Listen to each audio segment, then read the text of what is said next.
मराठा आरक्षण योद्धे मनोज जरांगे पाटील आपल्या सोबत आहेत। त्यांच्या रॅलीचा आज चौथा दिवस आहे आणि मुंबईच्या दिशेने जरांगे पाटील रवाना झालेत।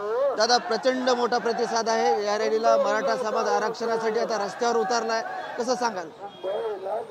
हे सरकारला कळणं गरजेचं आहे। आम्हाला कळालंय, राज्याला पण कळालंय, हे सरकारला करणं खूप गरजेचं आहे की मराठा समाज किती एकत्र आलाय, आपण काय करतोय, आपण किती गाफेल वागायला लागलो। या राज्याची सत्ता आपल्याकडे आहे, राज्याची जनता दैवत आहे आणि आपण काय भूमिका पार पाडायला लागलो। मराठा समाज रात्रंदिवस यांना काय काम नाही म्हणून रोडवर आला काय? माता मावल्या छोटे छोटे लेकरं घेऊन रात्र थंडीत सुद्धा उभा राहायला लागले। अरे थोडी तरी वाटली पाहिजे तुम्हाला, काय सत्ता चालवता आणि बराळ्यासारखं कुंकडं काही बोलताय आणि चूक केल्यासारखं करताय। मराठ्याच्या नोंदी सापडल्या असून तुम्ही आरक्षण द्यायला तयार नाही, तुम्हाला काय वाटलं पाहिजे? आणि आम्ही मुंबईत येऊन देणार नाही आमकं करून तमकं, काय करता रे तुम्ही? नाटकं करायला लागला तुम्ही ना, कारण इथं गोरगरीब करोडाच्या संख्येनं लोक रस्त्यावर उतरलेत। विचारून बघा त्या पोलीस बांधवांना, लोकांच्या काय भावना आहेत, किती रोषपूर्ण भावना आहेत। आणखीन तरी शहाणे व्हा, मराठ्यांचा रोष पत्करू नका। खूप पिढ्यानंतर मराठा एकत्र आलाय, तुमच्या डोक्यातली हवा काढून टाका। मराठा आमचा आहे आणि तुमचा आहे, मराठा कोणाचाच नाही राहिला। आता मराठा झाला स्वतःच्या पोराचा, कोणाला घेण्यात नाही मराठा समाज। आता सगळे फेकून दिले पक्ष फिक्ष, सगळे लोकांनी स्वतःच्या पोरांसाठी रस्त्यावर उतरलेत। बघा पुढचं जर नशीब तुमचं चांगलं तुम्हाला ठेवायचं असलं तर बघा, नसता उगाच काड्या लावायच्या कामं नका करू। एखाद्या पोराला जर डवचिलं ना, अख्ख्या राज्यात जेवढे रस्ते तर रस्त्यावर मराठी उभा राहणार आहेत, रस्त्यावर। अरे मुंबईतल्या गल्ली गल्लीत तर मराठा आहेच आहे, पण मराठा तर रस्त्यावर राहणार आहे। आणि तुम्ही ते हाणायचं मारायचं आणि गोळ्या घालायचा विषय सोडून द्या। मी मारायला भेट नाही, तुम्ही गोळ्या जरी घातल्या आणि त्यात जर गेला ना, जर का गोळ्याला लागून गेलो ना, तर तुम्हाला आजच टीव्हीच्या माध्यमातून सांगून ठेवतो मी, माझा मराठा समाज वर्षानुवर्ष रोडून हटतच नाही।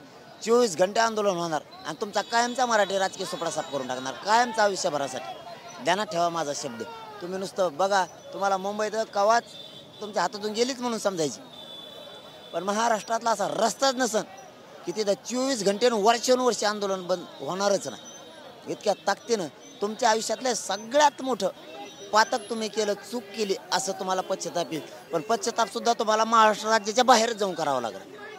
आजही मुख्यमंत्री म्हणाले की सरकार सकारात्मक आहे, जरांगे पाटलांनी विश्वास ठेवावा, काम सुरू आहे आणि ओबीसीला न धक्का लागता मराठा समाजाला आरक्षण देऊन टिकणारं देऊ।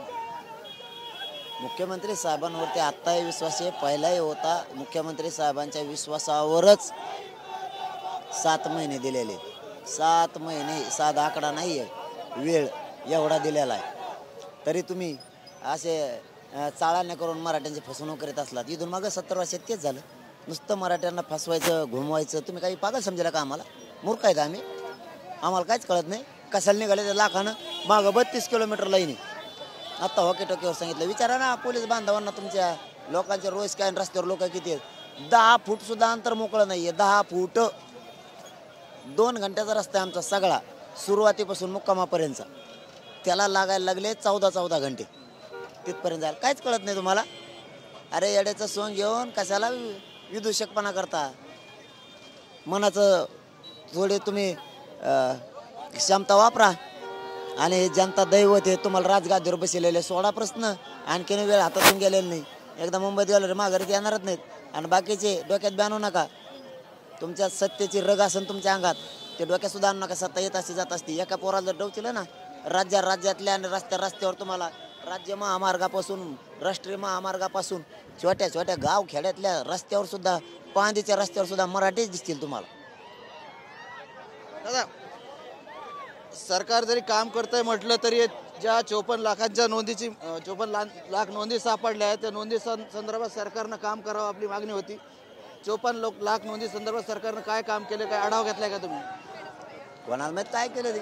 आढावा घ्यायला कुठून घेऊ आढावा? 2 महिने झाले विचारतो, 54 लाख नोंदी मिळाले, प्रमाणपत्र दिले का? आणि आता म्हणतात मुंबईला येऊ नका। 7 महिने वेळ दिला, 1.5 महिन्यापासून विचारतोय, सांगायला तयार नाहीत। असा विश्वासघात नाही करायचा।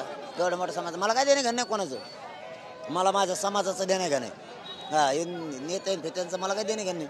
आणि सत्ता तुमची कवा आहे कवा नाही, माझ्या जातीचं मला एवढं मोठं पद आहे, मी नशिबवान आहे, मला एवढं मोठं पद मिळालं। असं प्रेमाचं वैभव माझ्या नशिबात आलंय की मायबापाचं सुद्धा मला आठवण येऊ देत नाहीत का समाज माझ्यावरती प्रेम करतोय।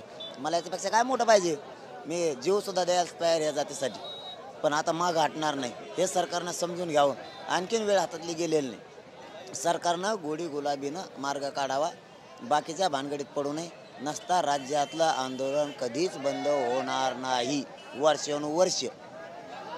मुख्यमंत्री एकनाथ शिंदेवर तुमचा विश्वास आहे, पण तुम्ही मध्यंतरी असं म्हणाले होते की देवेंद्र फडणवीस साहेब उपमुख्यमंत्री आणि अजित पवार साहेब यांनी लक्ष घालावं या सर्व आंदोलनामध्ये. म्हणलो, पण 4 दिवस झालं लक्षात नाही घातलं. तर बार काय म्हणायचं? काय म्हणायचं? घालते नाही घालते, चाललो मुंबईला. घालते नाही घालते, बार का म्हणायचं? आमचं गुतलंय गायलंय. मग आम्ही विनाव नाही करायच्या मराठ्यांनी, आणि तुम्ही हसण्यावर न्यायच्या त्या बधीर पागल समजेल का आम्हाला तुम्ही? आमच्या समाजाला प्रत्येक वेळेस अवमान करायला काय विनंती करायची? बघतो आम्ही कसं मिळवायचं ते. आता बघा मिळवतो की नाही, ते बी ओबीसीतूनच. नक्कीच आम्ही बघून घेऊ आणि ओबीसीतूनच आरक्षण मिळवून घेऊ, असं जरांगे पाटील यांचं ठाम मत आहे.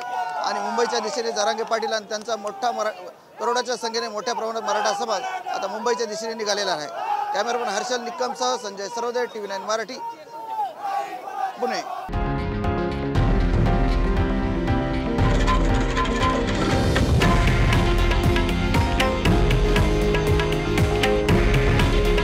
हे आहे देशातील नंबर 1 न्यूज नेटवर्क आणि आपण पाहत आहात TV9 मराठी.